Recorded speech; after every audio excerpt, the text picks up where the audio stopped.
Can you just start us off with what you say? Yeah, I mean, I'm always super proud of the effort that our guys give. You see that every day, the way that these guys have worked, the way that they bonded together. I'm super disappointed that I couldn't give the guys what they deserve today. As a coach, you want to give guys smiles. You want to be able to give them results, but at the same time, you understand that while the world wants results, all success is process-oriented. And if you look at the process through today, I mean, we just turned the ball over on offense, probably had too many penalties on defense, and then had some big misses on special teams that hurt us. And to continue to battle back, you're super proud of the camaraderie that you saw, the competitiveness that you saw.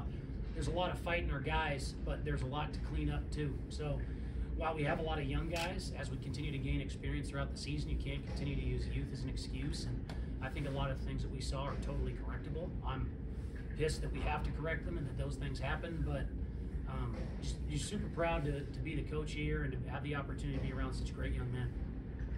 Coach, I think it was the first quarter, ball comes loose from Montana, they call it dead due to lack of forward progress. Just what was sort of the explanation that you got in that play? Yeah, I was going to review it. I said, hey, is that reviewable? And they said it's not a reviewable play, which, I mean, to me, in my mind, if the play's dead, just blow the whistle. Like, if you tell everybody play to the whistle, nobody says play until 3 seconds before I blow the whistle, because that's when the play ends. But those guys are doing a great job. They're human too, and I think every Big Sky ref that I've encountered has been super professional, and they communicate great. I'm bummed that call didn't go our way, but when you come to Missoula, you're not getting any calls. That's just how it goes. It's intimidating for us and the refs. So you got to fight through whatever life throws at you when you're in Wash Grizz, because it's a great place to play, and you got to play really well if you want to beat them here at home. When you guys got the game to 21-20, was that a designed fake PAT to go for two? I'll say that it was. Coach, with all the love in my heart, I'm not trying to. No, you'd love to make it 21-21, because hopefully on a fake, you have somebody go out for a route. Yeah, not just as much as I love Jake Sanders, he's not going to run a two-point play by himself. Coach, we didn't see much out of Hunter Hayes today. Was it kind of part of the game plan to have Cook play most of the game? We knew we were going to have to throw it to beat these guys. Just they do so much stuff up front. It's really hard to target run game. Usually when you play these guys, offenses that attack them, I mean, even if you look at what people have had success with them against them, it's tight ends, gap schemes, pin pull schemes, which we're not necessarily able to do given the constraints of our offense. But I love it. If we had a bunch of tight ends, hell yeah, I'd run a bunch of pin and pull and we'd run the ball. But these guys do a lot up front, and they're committed to having 6 in the box the whole game. So, like I said, if we got 5 guys in the box, that's why we had success throwing it, because you got numbers on the outside. You got 5 linemen, 6 guys in the box. You're not mathematicians or professors, but I'm pretty sure you'd go to your numbers too. And that worked for us a couple times. You saw that their numbers created one-on-ones in the box that created some issues in pass protection, but our guys battled. I thought they ID'd stuff really well all game, but yeah, it was a tough one. Would love to have won that one.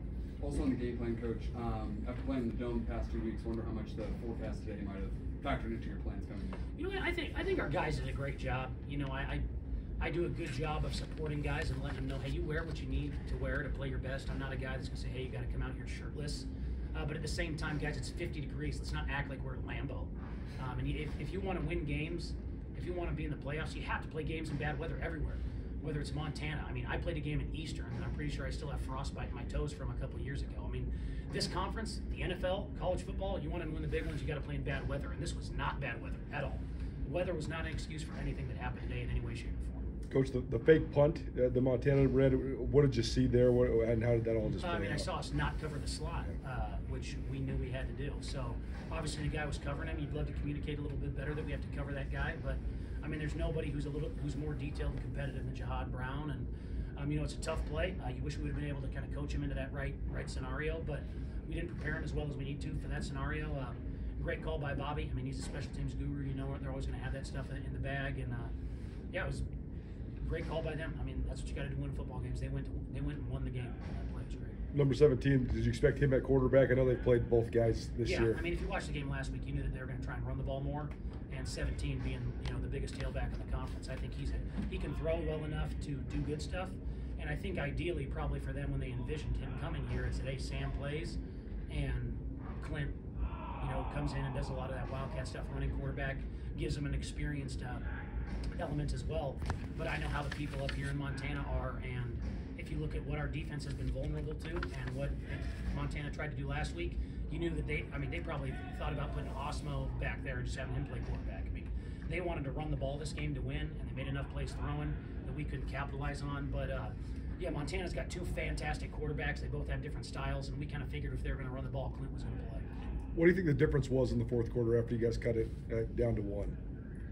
What do you mean? I mean, how do you think Montana was able to close the game out? Is it just come down to running the ball? Well, they converted a fake punt, we threw a pick. That's what happened.